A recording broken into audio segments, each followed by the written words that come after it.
BFM Business, Intégral Placement, l'œil de la presse. Chaque jeudi, on reçoit Jean-François Filiatre, notre trublion, directeur éditorial de marchégagnant.com. Bonjour Jean-François. Bonjour Guillaume. Quel est votre sujet de la semaine ? Bien écoutez, cette semaine était marquée par les cérémonies commémoratives des terribles attentats de novembre 2015 au Stade de France, au Bataclan et aux terrasses de plusieurs bars et restaurants parisiens.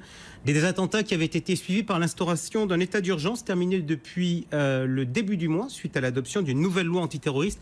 Alors dans la vraie vie, au sujet de tous ces éléments, j'ai entendu parler de risques, j'ai entendu parler de répression, j'ai entendu parler d'absence de liberté, autant de sujets plus ou moins polémiques. Je vous propose donc de vous intéresser à tous ces thèmes-là, mais dans l'univers des placements, bien sûr. Alors, on va démarrer peut-être par le risque.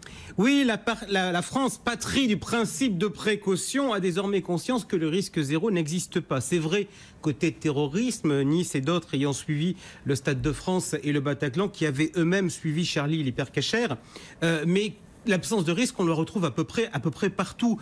La publication mensuelle des accidents nous rappelle que l'on peut mourir sur les routes, et encore, je ne parle pas des blessés. Et puis, il suffit de regarder autour de nous pour avoir conscience aussi que la maladie frappe partout. Donc, en santé, le risque zéro n'existe pas non plus. Eh bien, voyez-vous, c'est fou. Il y a un endroit où on nous dit encore que le sans risque existe. À votre avis, c'est où ?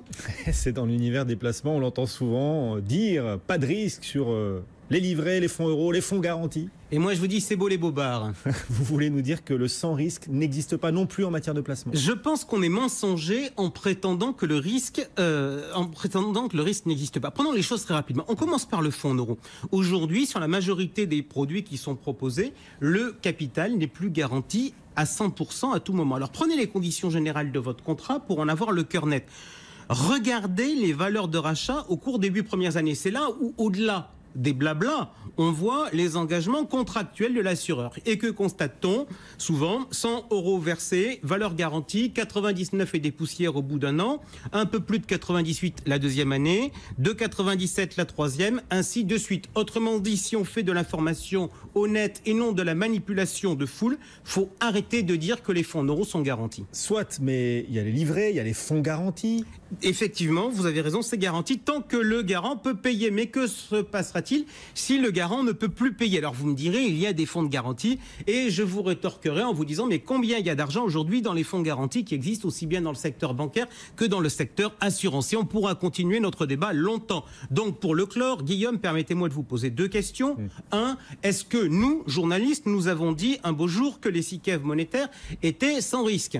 Je confirme, on l'a dit. Bien, oui. Maintenant, deuxième question, est-ce que l'on peut confirmer notre propos aujourd'hui ? Et la réponse est non, puisqu'avec la politique ultra accommodante de la BCE, il faut bien reconnaître que les SICAV monétaires affichent une performance négative. Il y a donc bien perte en capital. Donc le sans risque n'était qu'une illusion. Faudra-t-il d'autres accidents ailleurs pour faire évoluer notre discours et nier l'évidence ? Le sans risque n'existe pas, ni dans la vraie vie, ni dans la finance. On peut comprendre votre raisonnement, Jean-François, même si ça peut chagriner les épargnants, tout comme les établissements qui ont fait de cet argument du sans risque un élément commercial fort. Dans votre parallèle entre la finance et la vraie vie, vous nous avez aussi parlé de répression. Tout à fait, on nous en a parlé lors de la mise en place de l'état d'urgence. Certains nous avaient dit que l'État était répressif. Alors c'est drôle, mais moi, je n'entends plus parler de répression financière. Répression financière, mais comme vous y allez, c'est du Jean-François Filiatre, c'est le choc des mots. Eh bien, que nenni. Là, pourquoi ? Parce que je ne suis pas en train de jouer sur les mots pour faire passer des idées. Je reprends simplement une terminologie économique. Alors tiens, pour vous conforter dans le sérieux de ma présentation, je vais vous lire un extrait tiré de la revue de stabilité financière de la Banque de France. C'est pas le journal de Picsou. C'est Grixou plutôt, Grixou. On nous dit la chose suivante. L'un des principaux objectifs de la répression financière est de maintenir les taux d'intérêt nominaux à un niveau plus bas qu'ils ne le seraient autrement.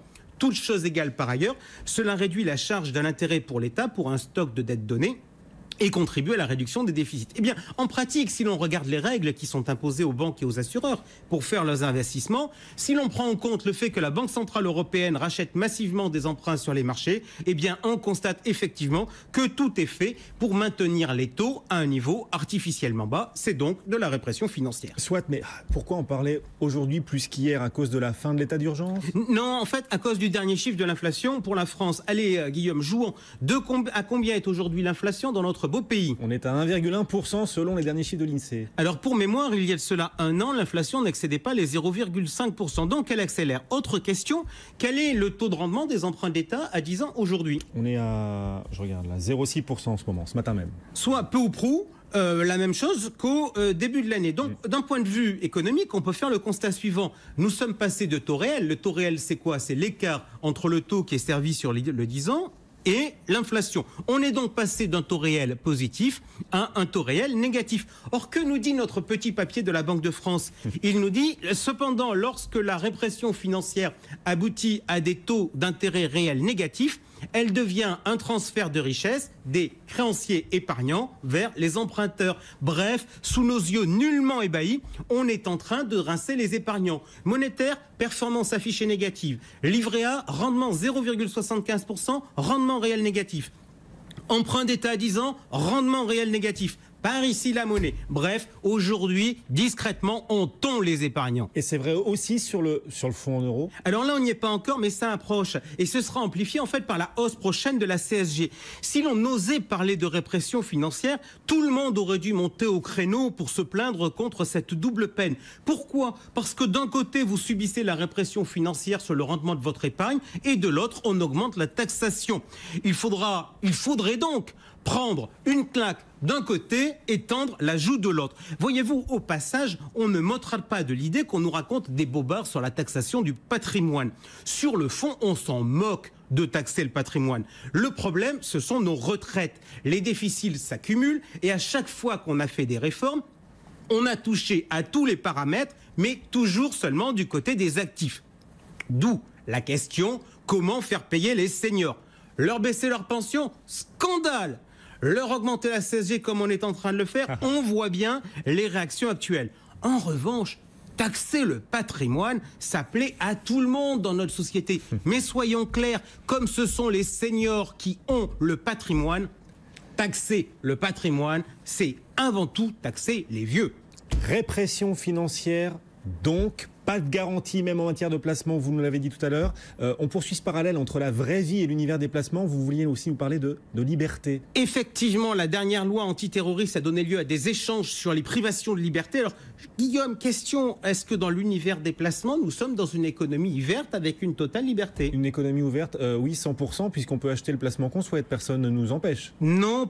Je pense qu'il faudrait que vous mettiez votre phrase au passé. Exemple, si vous ouvrez un compte titre, on va peut-être vous interdire l'usage de certains instruments en fonction de votre niveau de compétence. Alors, je dis vous, Guillaume, ne le prenez pas pour vous. Vous, en théorie, vous n'aurez pas de soucis, hormis éventuellement des conflits d'intérêts ou d'informations privilégiées. Mais pour ma copine Choupinette, là, en revanche, il peut y avoir un problème. Autre histoire, souvenez-vous, la semaine dernière, les questions-réponses, Michel nous interrogeait. Elle avait l'habitude d'investir sur un fonds petite valeur et on lui a fermé le robinet en mettant des frais à 5% à l'entrée. Oui, mais ça, c'est anecdotique. Non, pourquoi? Imaginons, continue. Vous voulez souscrire des FCPI, est-ce que vous pouvez le faire à tout moment comme vous le souhaitez? Non, de plus en plus souvent. Regardez ce qui se passe en assurance vie.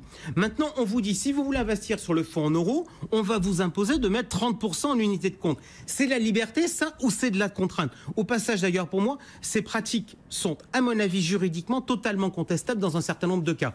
Bon, donc on n'est pas libre en matière de placement, le 100% garanti, ça n'existe pas, et il y a une répression financière. La morale de l'histoire, Jean-François? Eh bien, écoutez, je dédie cette chronique à une femme qui avait été la vedette d'une chanson d'Alain Souchon, Arlette pour Arlette Laguillet. Ah. Oui, épargnant, on vous ment, on vous spolie. On est bien sur BFM Business. Hein. On vous ment sur le risque au nom de l'intérêt global en vous faisant croire qu'il ne peut y avoir, qu'il n'y a pas de risque, l'histoire de vous laisser dormir sur vos deux oreilles. Dormez d'ailleurs tranquille, mes petits chéris, parce que pendant ce temps-là, on vous fait les poches avec la répression financière.